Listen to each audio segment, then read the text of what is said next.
Yun, nandito ako ngayon sa San Pedro, Laguna. At may pupuntahan akong kaibigan na fish keeper, kaya samahan niyo ako. Nandito na ako guys, at samahan niyo akong silipin ng kanyang mga isda. So, pasok na tayo. What's up mga ka-backyard? Welcome back sa ating YouTube channel. Bali, for today's video, nandito tayo ngayon kay Sir L sa kanyang backyard. At kung makikita nyo, meron din siyang mini aviary. Yan. So, mag-iibon din siya. So guys, may kukunin tayo ditong pair na goldfish.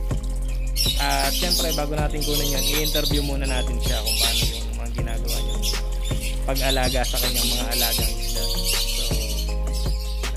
So guys, dito sa kanyang backyard, konti lang yung kanyang isda dito. Ayan, kung makikita nyo, mga alaga niya ngayon ay mga goldfish. Pero dati siyang nag-alaga din ng guppy, ng flower horn. So ngayon, nahilig siya ngayon dito sa goldfish, sa high-back Ryukin goldfish. So yan guys. So napakaganda. Tapos ito yung mini pond niya na ginagamit niyang pang grow out ng mga prey niya.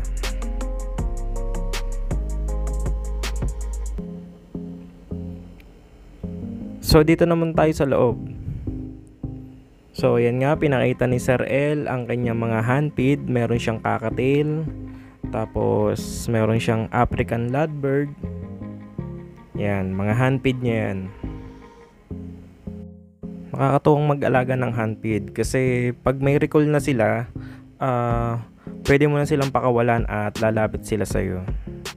So guys, dito sa loob, meron pa siyang mga prey dito. Yan, kung makikita nyo, sobrang dami pa rin mga prey yan ng high-back Ryukin. So guys, alam ko ina-out niya yan. At kung gusto nyong bumili niyan, ilalagay ko sa description yung kanyang page o ng kanyang Facebook account. At kayo na lang makipag-usap sa kanya. So siguro nasa mga 300 plus pa to. So PM nyo na lang siya. Tapos simulan na nating humingi ng konting tip sa kanya. So eto si Sir L. Yan. So Sir, yung mga goldfish nyo, yan, nakikita ko sobrang gaganda nitong mga breeder nyo eh. Ito Tiger Ryukin, tas ito Blue Base Calico Ryukin. Blue Base Calico. Tas yung red white. So yun, bali breeder kayo nito. So sir, meron lang akong konting katanungan para sa iyo, para kung may makapanood nito, makatulong din sa kanila ng mga nag-aalaga ng oranda. So sir, diyan sa mga isda mo, paano ka mag-water change? Ako, pag nag-water change ako, sa ganito, lalo sa mga dami akong fry, everyday water change ako dahil sobrang grabe sila mag-cook. Ganun lang. Basta after water change, lalagyan ko lang ng asin yan. Wala na akong ibang ginagamit na pampata. May iba kasi yung pa nire-recommend, may mga anti-chlorine pa. Oo. Sa akin kasi asin lang talaga. Asin. Simula nung nagsimula ako, yun lang asin. So yun, bali napakasimple lang talaga, at organic lang talaga yung ginagamit ni Sir. So Sir, dito naman sa mga breeder mo, paano ka mag-condition dito kung sa breeding season nila? Pag nagko-condition ako, ang importante talaga live foods, lalo Tubifex, tsaka steam egg din, ganun. Yun. So ano yan Sir, bali sinasabayan mo rin yun ng water change everyday? Everyday water change yun, mga 30%.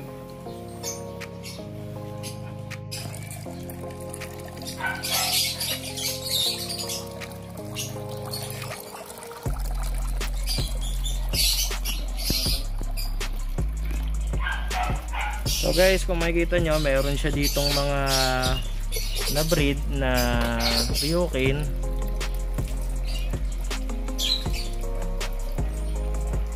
So ang isa pa natin tanong sa kanya, kung paano mag-groom. Bali, ito yung pinaka laging tinatanong ng mga newbie para gumanda yung isda nila. So sir, paano ka ba po mag-groom ng yung mga isda? Para sa akin, the best sunlight, outdoor setup. Outdoor setup. Kasi talagang lumalabas yung kulay ng isda din. Tapos mabilis lumaki, mabilis mag-build yung body niya. Katulad na ito. Kung makikita nyo dito. So yan sir, yun yung yung ginroom mo. Oo. Tingnan nyo. So yan, kitang-kita nyo guys. Napakaganda ng body form niya. Tapos napakalinis ng kulay niya. So kung bibili kayo sa kanya ng mga fry, bali ito na yung isang ito na yung sample ng kanyang mga breed. So talagang hindi kayo manghihinayang pag bumili kayo sa kanya. Yun. So sir, dito naman, ano naman yung pinapakain mo pag nag-groom ka? Ganun pa rin, 2 beef eggs, steam eggs, tapos sinasama natin ng calcs. Ng calc. So yun. Ito pala ang ginagamit ni sir dito sa kanyang mga inugroom na goldfish. Kasama na rin siguro dito sir ang yung mga breeder. Oo. Lahat sila. So yun sir, may maidadagdag ka pa ba sa ating tip? Baka mabigyan mo ako ng tip. Sa pagkakal naman, ang pinaka-importante doon, titingnan nyo kung yung pinaka-form niya. So sa Ryukin kasi, makita nyo, ang pinakamaganda dyan yung pagka-high back niya. Ayun. Tapos titingnan nyo yung dorsal, dapat walang bale. Ayun, Tapos ayan. sa pectoral, tapos lalong-lalo sa tail. Kasi halos lumalabas sa breed yung mga single tail, yung mga dikit. So kailangan, tapos titingnan nyo rin yung anal fin. Kailangan double anal fin. Oo, kasi kung pag sinali nyo to sa show, kung double anal pin yung inyong isasali, at mas malaking puntos yun kaysa sa mga single anal pin. Tama po ba sir? Tama. So yun. So ayun yung ginroom ni sir, patunay na talagang magaganda yung mga nilalabas ng kanyang binreed.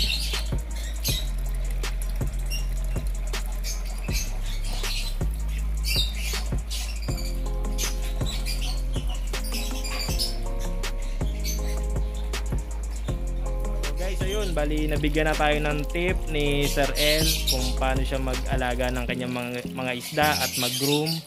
So, thank you Sir El sa mga binigay mong tips sa ating mga manonood nitong video na to. So guys, dito ko natatapusin yung ating video. Tapos may bibilihin ako sa kanyang isda. Dudukson ko na lang mamaya pag uwi ko. So guys, thank you po. Thank you. 2,000 years later. So ayun guys, nakauwi na tayo. So siguro alam nyo na kung ano yung binili ko sa kanyang pair ng goldfish.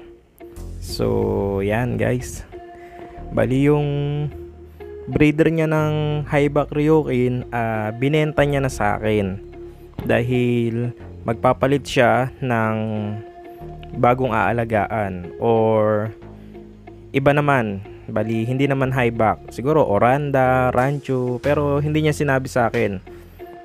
Bali susupresahin na lang daw ako pagbalik ko dun sa kanya.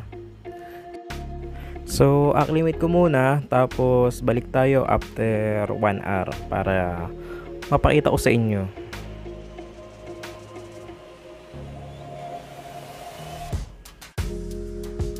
One hour later. So yun guys, after 1 hour, nirelease ko na ngayon yung aking mga nabiling highback Ryukin. So yan guys, nakikita nyo sila. So, thank you nga para dito, Sir El, sa pagbenta mo sa akin ito at ako ang napili mong pagbentahan. So, aalagaan natin sila at paparamihin ko rin. Bali, i-breed natin. So, magandang materialis to. Tapos, dagdag collection ko kasi nahihilig ako ngayon sa mga goldfish. So, sana soon ma-breed natin to.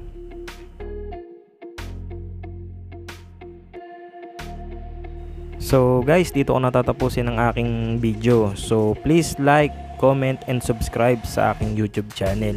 At huwag kalimutan pindutin ang notification bell para lagi kayong updated sa mga bago kong video na i-upload. So thank you po ng marami at tuloy lang sa pag-aalaga ng isda. Fish out!